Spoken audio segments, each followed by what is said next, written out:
Nearly 6 months into his second term, President Trump's political power and grip on the GOP seems as strong as ever, perhaps even stronger.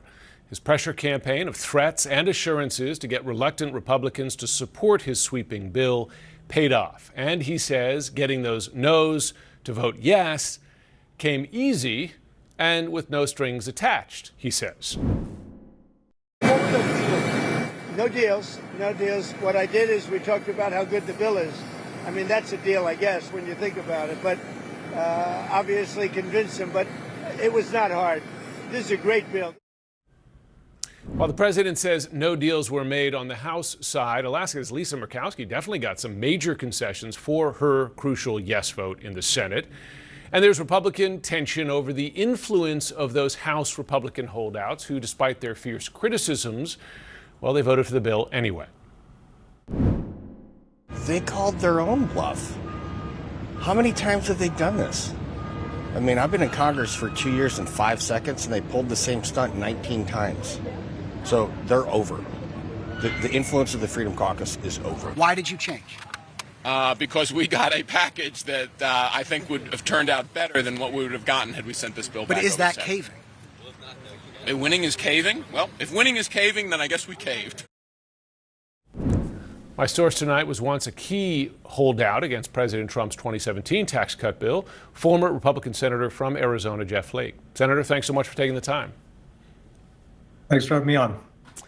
So you, of course, voted yes to the 2017 tax cuts in the end after being a key holdout. Would you have voted yes on this bill? No. This, in terms of fiscal responsibility, this is just beyond the pale, I think. When you look at what it does over the next 10 years, adds $3.4 trillion, I think CBO estimates. And that, we have to realize, is in addition to the 20 or so trillion that we will already add to the debt during the next 10 years. So that's just a small portion of what we're going to be adding. So it's just amazing to see this done with Republican control of both the House and the Senate. As I'm sure you're familiar, the Republican response to that statistic, the CBO, the nonpartisan CBO estimates, is consistently, we're going to grow our way out of it. We're going to have so much economic growth, tax revenues will rise, and that'll zero out the numbers. Are they misleading when they say that? Well, I'm a supply side as the next guy. I believe that you can have dynamic scoring and do better, but not that much better. It depends on which taxes you cut. Obviously, capital gains tax cuts tend to have a better effect in terms of paying for themselves. But just extending the current tax cuts, I don't think you can argue that you're going to make it all up in growth. Certainly, there's going to be some growth. I think the regulatory changes in this legislation bode well for the economy. There are some things that will bode well, but in the end, still, it is quite fiscally irresponsible. Senate Republicans pushed off the most severe Medicaid and food stamp cuts until after the 2026 midterms, which would seem to acknowledge that they know those cuts are damaging for voters here. Will Republicans eventually pay politically for those benefits cuts? Well, once people have a benefit in whatever form, I remember Barack Obama with the Affordable Care Act. He told people that if you have insurance, you can keep it, you can keep your doctor and whatnot. And in the end, people couldn't. And Democrats paid a huge political price. I assume here, people who have insurance through Medicaid, you can make all the arguments you want about work requirements and whatever else, but people who have care and then lose it are not going to be happy about it. So I think there will be a price to pay. I think Tom Tillis and others looked at that pretty carefully and were concerned about it. You heard a congressman there say that the Freedom Caucus is in effect over, and one can understand his point, at least on principle, right? That here you have a group of a couple dozen House Republicans who said, you know, more debt shall not stand, and here we are, more debt. I mean, does debt matter to this Republican Party? It's tough to argue that it does. I mean, when you pass a bill like this, when you're in control of the House, the Senate, and the White House, and to try to argue that you're fiscally conservative, that's just that dog don't hunt anymore. So it's really difficult to see. And I just, if you're not going to do it now, when are you going to do it? And we aren't facing a big calamity in terms of COVID spending or anything else that has to go on. If you can't cut the deficit here, then you're just not going to do it. Final question, if I can. In this bill, a real effort to take away really any green energy subsidies, which has been a real target of this president's. As you know, the leading economy in renewable energy and EVs, et cetera, is becoming China more and more. And I wonder, do you find that attack, in effect, on renewable energy, green energy projects, et cetera, will ultimately be to the detriment of the U.S. economy? Well, you got to find a balance here. Obviously, you don't want to cede that ground to China completely in terms of solar panels and renewables. And so I think that we've done well in terms of research and seeding these industries.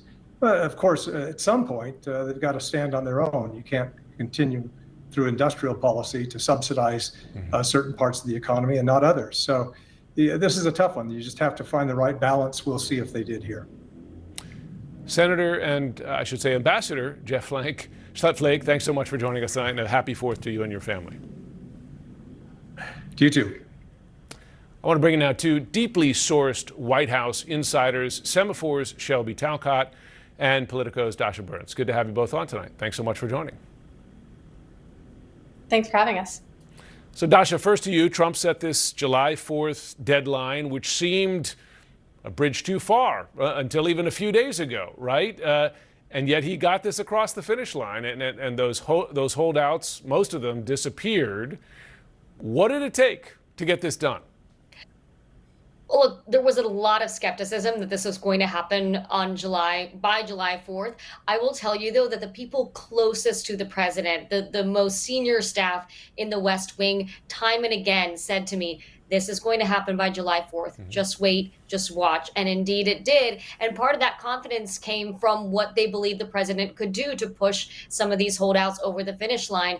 I've reported today with my colleague Megan Messerly that President Trump spent 20 hours on and off on the phone using what one source described as both carrots and sticks with lawmakers, basically trying to address some of their concerns, saying we'll do things via executive order to remedy some concerns, but also making examples of folks. And you saw what happened with Senator Tillis, and there's no coincidence about the announcement of a massive war chest that the president has to influence the primaries. He announced that recently, and that was a plan to make sure that people knew where the power stood. And now the White House really does feel like they have the wind at their backs, and you're seeing that on display in Iowa tonight.